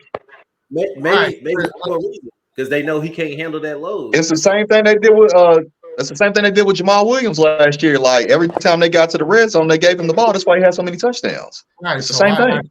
So why not go with what's working? If it worked last year, I'm not. The thing is, you don't know if Gibbs don't work because you're not giving him a shot. But that's what I'm saying. You don't have to because it's working. He had 20 touches. I understand what you're saying, but like, I guess my whole argument is why draft a running back that high if you're not going because running backs typically don't go that high in the draft.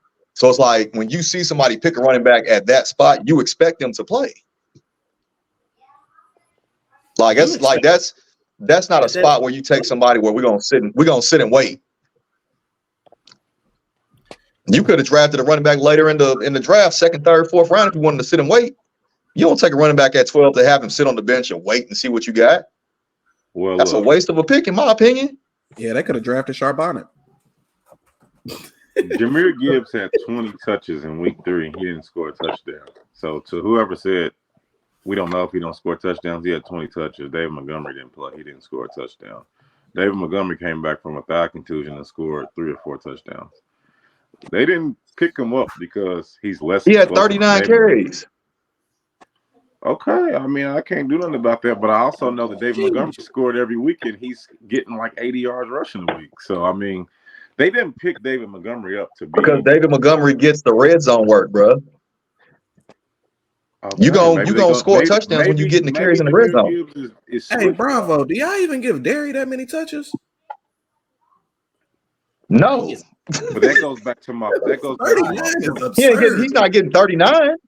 39. McCaffrey's not getting 39 touches in a game. That goes back to my point, though. Brew, kick on Bijan and Gibbs in your grade, man. My apologies, folks.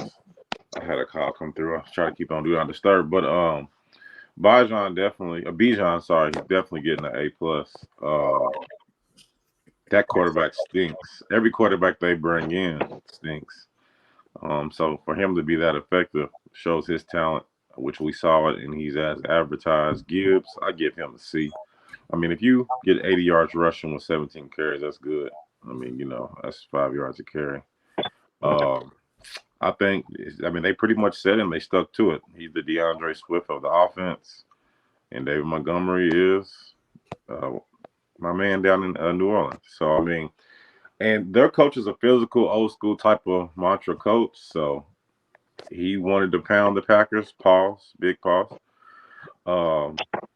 And that's what he did. He likes to wear the defense down. Gibbs is not that type of running back to wear the defense down. So he kept giving him a dose of David Montgomery. He had 32 carries, but he also had like 130 rushing yards. I don't think that's horrible. So, hey, bro, not to even cut you off, but if you gave Gibbs 39 carries, I can guarantee you he didn't have 39 carries though. That was a made up number. Yeah, but if Gibbs got 30 carries in a game, I can guarantee you that defense is gonna be wore the fuck out because they're gonna have to chase him all over the field. Bruh's explosive. His agility is crazy, and like everybody knows, he can catch the ball too, and even line up as a receiver. So even like when they're not lining him up in the backfield, why not put him in the slot? Like utilize him some way. Like make the defense scared. Like, oh, this is coming to Gibbs. He split out wide. This play is for him. And go ahead and have Montgomery in the backfield because I mean it could work beautifully. Honestly, I don't know. Detroit, the coaches, they need to watch one of their nephews or something play Madden and just see how good Gibbs can possibly be, and figure it the fuck out. But to the last topic that we kind of spurred ourselves on. Jackson. My bad. Let me do my grade real quick. My bad. No, you good because it's gonna be quick. I give Bijan an A. Only reason why I don't give him an A is because he ain't scored a touchdown yet. And then for Jahmyr Gibbs, I give him an incomplete. Hey, so is it? Let me say it right this time. Is it Bijan's fault he hasn't scored, or is it Desmond Ritter's fault? I mean he's getting the carries to run the ball. Desmond Ritter. I mean, the only thing Desmond Ritter is doing when he's running the ball is just handing it out to him. So I blame Desmond Ritter because Young Ho Koo can't even get a field goal with him running the team. I know one thing though. I seen that in that game against the Jaguars. He caught that ball in the flat. Bijan did and shook dude out of his shoes, bro. I was like, he's nice, my boy. Yeah. Yeah, he's got one touchdown. It's just receiving. I about to say, didn't he get scored a touchdown on that exact play? Yeah. It was like a play. He had like a highlight on a screen pass or something. He scored on. He had like one, don't he? That was like week 1, I think. Reception touchdown. I think it was week 2. Yeah. That's when he shook his on the Falcons. I mean, not on the Falcons, but the Jaguars. I give him an A because he's only scored one touchdown. Then it's crazy. The Falcons have won 2 games up until this point. It's not. Yeah, 1 receiving touchdown. My boy has 318 rushing yards and 134 receiving yards, which is more than any other receiver on the team. The person that's leading the Falcons in receiving yards, I wouldn't even believe, it's Jonnu Smith right now. Who's also on the waivers in our league. So wow. That's because he just this past week. Free Kyle Pitts, bro. Free Kyle Pitts, man. Hey, why Caleb Williams ain't got Atlanta on the list? Because I think he'll fit in beautifully there. I don't know why Atlanta ain't went to Taylor Heineke yet. I'm with you. Yeah, that's a really good question. Yeah, great question. I didn't even know he was there. Because ain't no way he's worse than. Matter of fact, we probably know that he's better than Ritter. Ritter is ass, bro. Yeah. I think they just trying to, play themselves out the field, so they have to be. They can get Marvin Harris.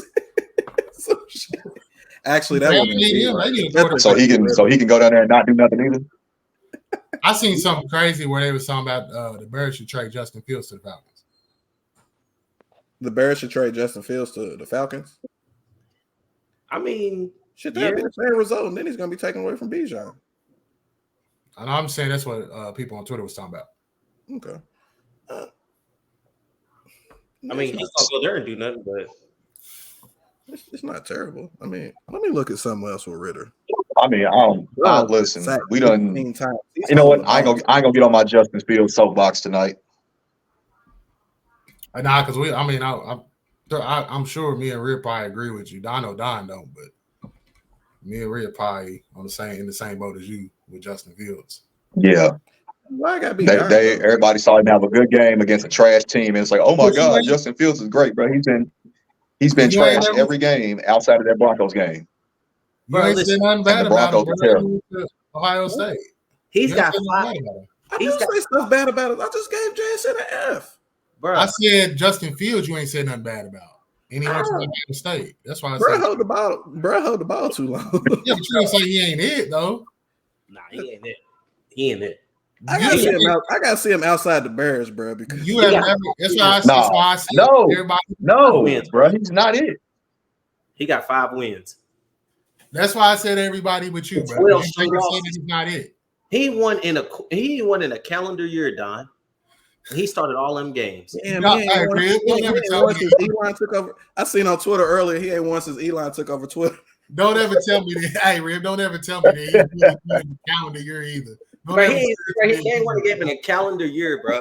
Like at some point, bro, it's him. So good, bro. Come on, every team has won since Elon has took over Twitter. Wins. Now, granted, I don't know how good his coaching staff is. Hey, man, look at my keyboard. But at the same time, nah, come on, bro. Ain't no way.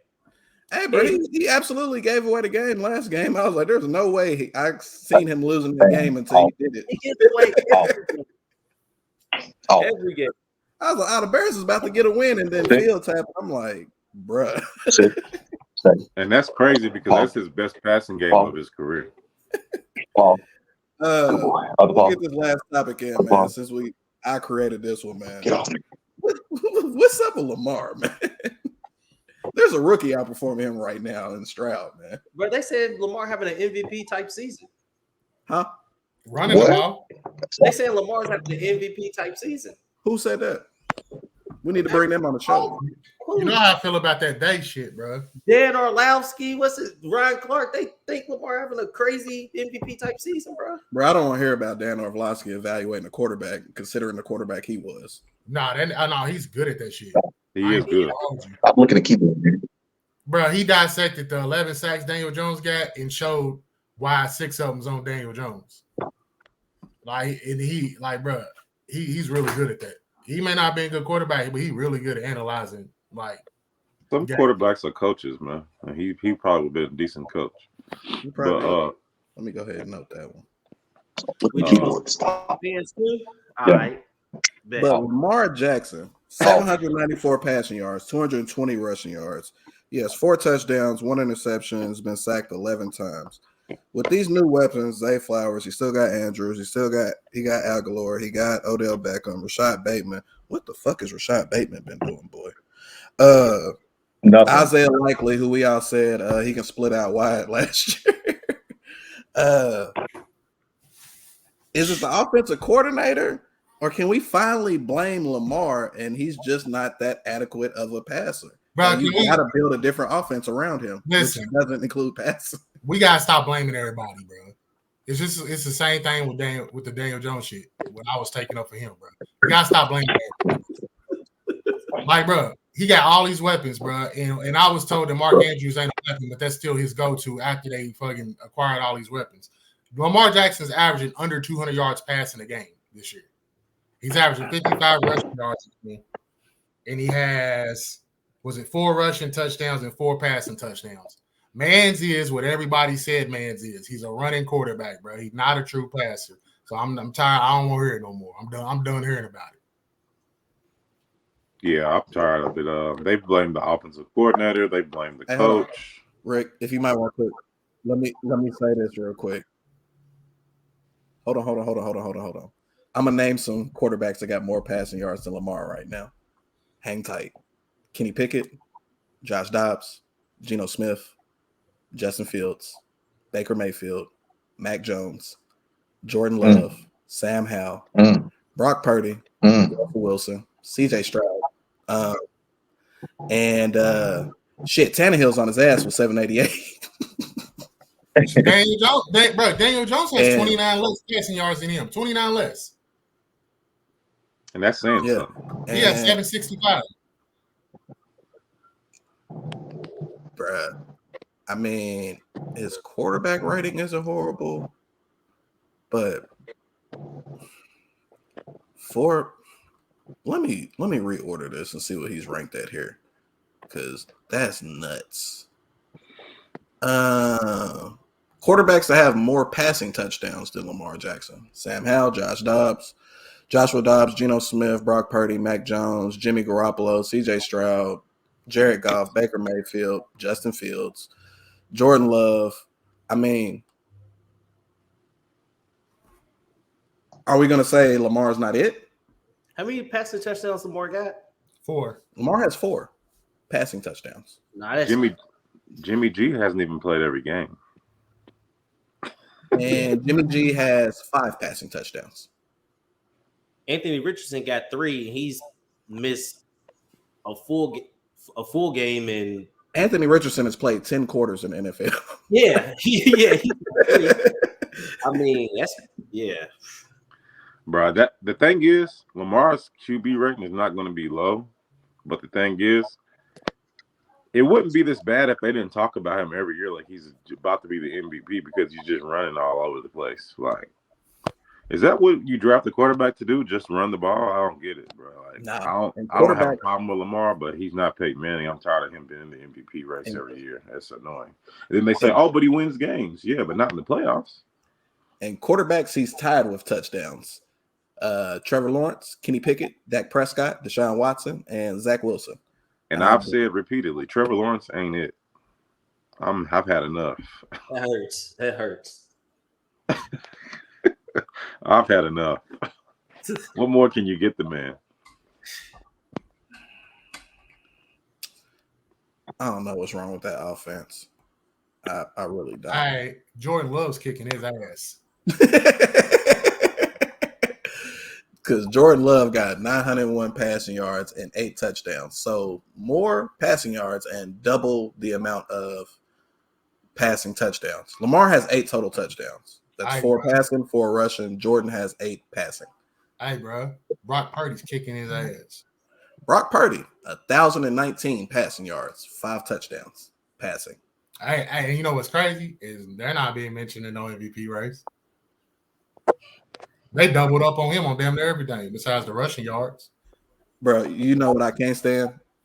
Josh Dobbs being ranked ahead of him in several metrics, fam, because what has Dobbs got to throw to? The panel? Hollywood. The panel. Rondale. Yeah, Rondale Moore. Michael Wilson. Zach Ertz. Okay. Zach Michael Ertz. Wilson, Hollywood. And who did Lamar got? Zay Flowers, Mark Andrews, Nelson Aguilar, Rashad Bateman. Hey, man. Odell, look, bro. You gotta take Odell. Hey, listen, bro. And he played for Giants. We gotta take Odell out the conversation, bro. Yeah, I take, bro. Like, hey, you gotta take him out. I think he's Odell's done, bro. Yeah, like. Well, he's about to get another weapon. Keaton Mitchell's off IR, so I mean that's another explosive guy for you. The next thing. The next I-Chain. I ain't gonna say it's the next A-Chain, but he's pretty explosive. I mean, they only throw the ball 5 yards. I think he can handle that. Wait, hold on real quick. I might have something that really drive y'all crazy. Never mind. He's close, but Desmond Ridder is only about 50 passing yards behind Lamar. Hey, Rick, you threw this into the chat, man. Wait, what? Yeah, Desmond Ridder's only like 50 yards behind Lamar in passing and only 1 touchdown behind. 1 passing touchdown behind. That's crazy. MVP discussion. Hey, man. Before we get off here, can everybody give me 1 star who's underwhelming? I got 2 on my team in this league. I got Joe Burrow and Jamar Chase. Rob, who you got? Dallas Goedert. All right, Bravo, who you got? Somebody on my team? Nah, just anybody. Shit. I mean, well, you already mentioned Jamar Chase. I got in another league. I got to say Jamar Chase as well, man. It's been terrible. I took him like the number 3 pick. Yeah. Brew, who you got? I got 2, and I got them both in 2 different leagues. Now they've had 1 good game finally last week. Unfortunately, somebody scored 140 on me in this league. But Derrick Henry, come on, bro. That's a good And then, but hold on, we ain't done. Josh Jacobs. I understand he is leading the league.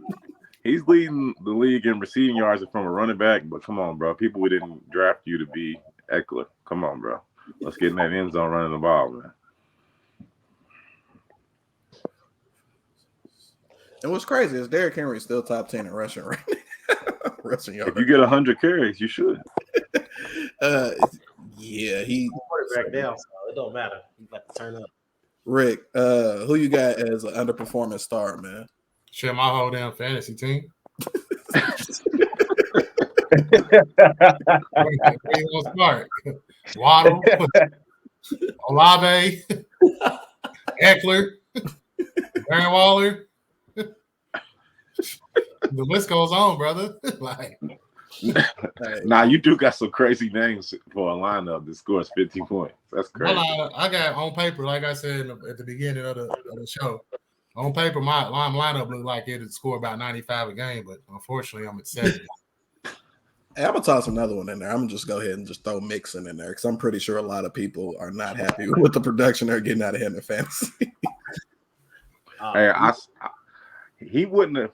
I think he would have only changed my record by one win, but that's the one pick that I'm like, I could have took Kenneth Walker and not him, and I would have been all right.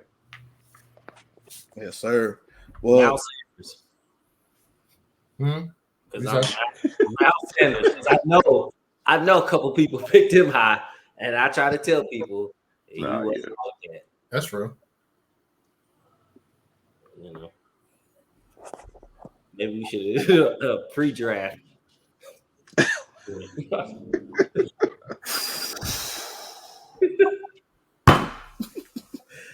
All right, that's a show.